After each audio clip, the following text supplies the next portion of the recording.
Awful horror movies don't bomb often. Sure, a lot of bad ones get made, but the budgets are never really big enough to cost the stakeholders too much money. That's the whole business model of Blumhouse, and it's incredible. However, every once in a while, somebody gets a really big head and decides that their flick deserves more money than any of the films it's trying to compete with and just goes completely off the rails. Reshoots, unnecessary CGI, forgetting that the strength of most horror movies is the withholding of scary things till the right moment. All reasons to go over budget and underperform. But realistically, unless you're shooting a sci-fi horror monstrosity, there's no reason for a spooky flick to bomb, which makes it even more interesting when they do. Honorable mention to Cats, which is both scarier and less financially viable than any of the flicks on today's list. Ooh, I still can't unsee that cockroach scene. No. Hello horror heads, and welcome back to the scariest channel on YouTube, Top 5 Scary Videos. I'm your horror host Keegan Hughes, and today we're counting down the top 5 terrible horror movies that lost studios millions. Yes, I know that good horror movies often do underperform, and it's one of life's greatest tragedies. However, we're only looking at the objectively bad ones today, because make fun of stuff, right? I'll see you in the comments when you're all calling for my head on a stake for making fun of your favorite movie. Before we begin, make sure to give this video a big thumbs up and subscribe for more scary cinematic stinkers. Wicked, let's get started. Clawing its way in at number 5, we have the Wolfman. Universal Studios wanted to do a retooling of their classic 1941 wolf-based horror. Seems like a good idea. Iconic character, tried and true story, wide appeal, you name it. Apparently Universal isn't very good at rebooting things, right, the Mummy fans?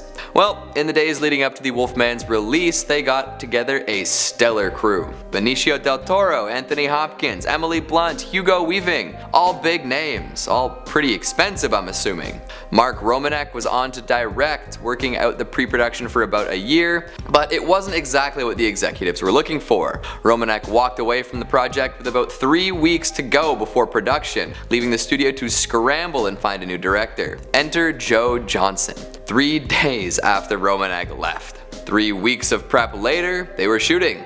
Initially, the movie had a budget of around $85 million, but with extensive reshoots, additional VFX, a lengthy recut process, and Danny Elfman's score being replaced, it quickly became more expensive. In the end, the movie cost around $150 million, and that's not even including the marketing money. It was released to mixed reviews, most feeling that it was just okay and couldn't capture the magic of the original. It's a big movie that's big in scale with plenty of high-tier effects, but it's missing something. Plus, for a horror, it's not too tense or scary. Joe Johnston has this to say about joining late. The production was a leaky, rudderless ship in a perfect storm, suffering from bad decisions, infighting, reluctance of the powers to be to take responsibility, and too many underqualified cooks in the kitchen. Not exactly what you want your director saying about the movie he's heading. If that wasn't enough, the then president of Universal, Ronald Meyer, called it crappy and one of the worst movies we've ever made. In the end, The Wolfman made about $139.8 million, which is a lot, but definitely not enough for a movie with a much bigger budget.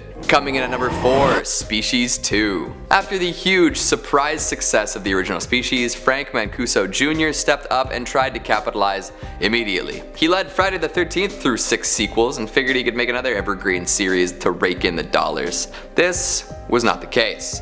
With a budget of $35 million at a cash-strapped MGM, Species 2 only recouped around $30 million. $5 million in the hole, with a bunch of toys and merchandise aimed at adults that would be increasingly hard to move. A little extra Species did not turn out how they wanted it to. And it's not like this is a little cult hit that a hardcore fanbase enjoyed either. It was a raunchy, smutty, repugnant film that was pretty much universally panned. The ads looked like softcore skin flicks, and the film itself didn't screen for critics. Always a bad sign. H.R. Geiger demanded that his name be removed from the film after he saw a cut of it. The grossness of Species wasn't really related to its special effects or monster mashing either. It was more related to the constant fornication required to move the plot forward. Mr. Hunky Spaceface comes back to Earth infected with Mars DNA. This means he's gonna head out and boink everything with a pulse, whether they're ready or not. A lot of this is played off like comedy, and it falls really flat. Nobody's laughing when he assaults a woman in a grocery store and just runs off. But come on, we gotta stop him before he fucks the human race into extinction. And the tagline, Oh, the tagline.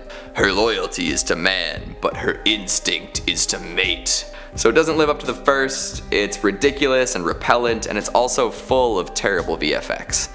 No wonder it bombed. Coming in at number 3, we've got Fear.com. If there's one redeeming quality to this early 2000s techno horror, is that it looks cool. It's shot well and the final 20 minutes are pretty wicked. However, the rest of it, from the garbled dialogue to poor writing decisions to the fact that it potentially lost over 20 million, is a big pile of bad. The actual budget for Fear.com is up for debate, but most folks estimate it at around 40 million. Some say it might be closer to 20, but either way, it's not making any money. In the end, it made about 19 million worldwide. Fear.com was one of many flicks picked up in a deal with Franchise that saw a whole lot of schlocky stuff get distributed by Warner Brothers. Other lovely fails on this list include Battlefield Earth and Ballistic X vs. Sever. We're in rarefied air, folks. So Fear.com is about a New York City detective looking into a string of deaths associated with a disturbing website. All sorts of folks have been found dead with their faces frozen in fear. Whatever this website's doing, it's making sure their greatest fears are being channeled directly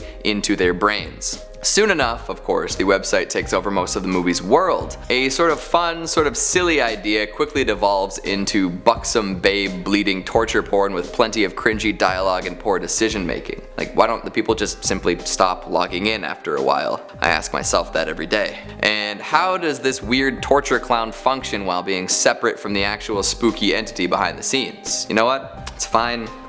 It doesn't matter anyways. Coming in at number 2, The Apparition. Listen to the logline for this one. A couple's life turns upside down when they discover they're being haunted by a presence which was accidentally released through a college experiment gone wrong. Doesn't that sound boring? You guessed it, it is. Another bomb not screened for critics. It's almost like the folks behind these knew they were bad. This first feature by writer-director Todd Lincoln started out with $17 million, ended up with 9.627. Yeah, you win some, you lose some. However, this was a big loss considering the tepid to chilly reception it got from audiences and critics alike. It feels like The Apparition should have had a much smaller budget considering what they do with it. Most of this supernatural shocker takes place inside of an empty suburban home with a relatively small cast. There's lots of exposition, from a text-only opening to some found footage, and a long trip to Costco.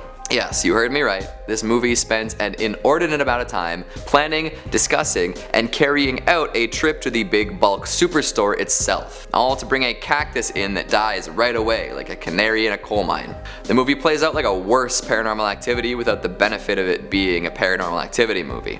It might have been scary if they didn't shoehorn in some cheesy CGI every once in a while. And finally at number 1, The Haunting of Sharon Tate. Contrary to what the title implies, this movie has nothing to do with Shirley Jackson. The Sharon Tate connection is real though, even if it takes a drastically different position than the actual real events. Critically panned, hated by audiences, sewered by historical purists, burned at the stake by Tate fans, nothing went right for this gory trip of a biopic. It's not a recreation of the horrifying Tate murders, but instead a purgatory of sorts. Most of the movie consists of pregnant Sharon Tate having visions of her upcoming murder. There are some gory and creepy moments, but that doesn't qualify this movie for a being passably good stamp of honor. Somehow, 2019 had 3 movies focused on the Manson cult and the events surrounding the murderous maniacs. Unsurprisingly, The Haunting of Sharon Tate was the worst of the 3, both in terms of quality and box office performance. So get this, I looked and I scrounged and I sifted through the fine silica dust of the internet, but I was unable to find a budget for this movie posted anywhere.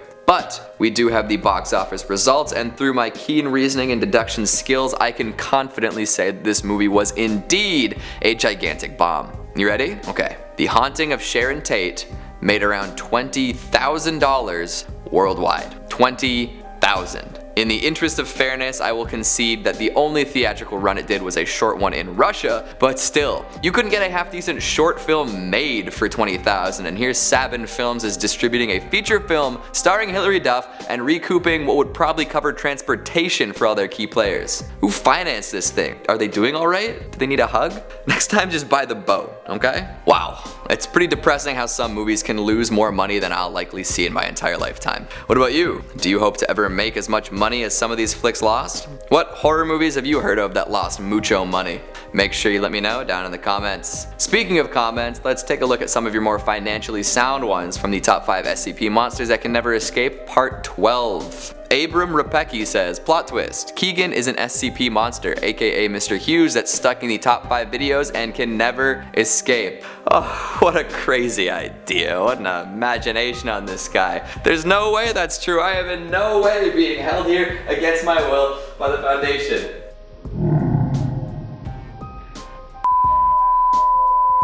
Storo says, more images from SCP confinement. Maybe mention the series and other SCP lover Lord Bung? Question mark, question mark, question mark. Shoutouts Lord Bung. If you like animation and SCPs and funny stuff, go check out his channel right now. Right now, I mean it. Daniel Carr asks, alright, so what's the connection here between this, SCP-5000, and Exploring Series video on it? Watch these back to back, and if there is no connection, it's hella coincidental. All of the pics from the Part 12 list were featured as entities released by the Foundation to cause massive casualties in the SCP-5000 universe. The person in the exclusion harness mentions them all in their report. We'll give it a read. Kate Harvey says, I just want Mr. Deeds to clean my house and occasionally rob a bank or two. Occasionally? I'd have him do it daily, support my luxury sparkling water habit. And Adrian Barbu says, I am so full of love and friendship today, I hate it. Did you know that your name reads like a great value version of Adrienne Barbeau, Antonio Bay's favorite late night radio DJ? And that's all the time we have for today. Before I attempt to scale Everest, make sure to give this video a big thumbs up and subscribe for more underperforming performances. Thank you for watching, and I'll see you next time.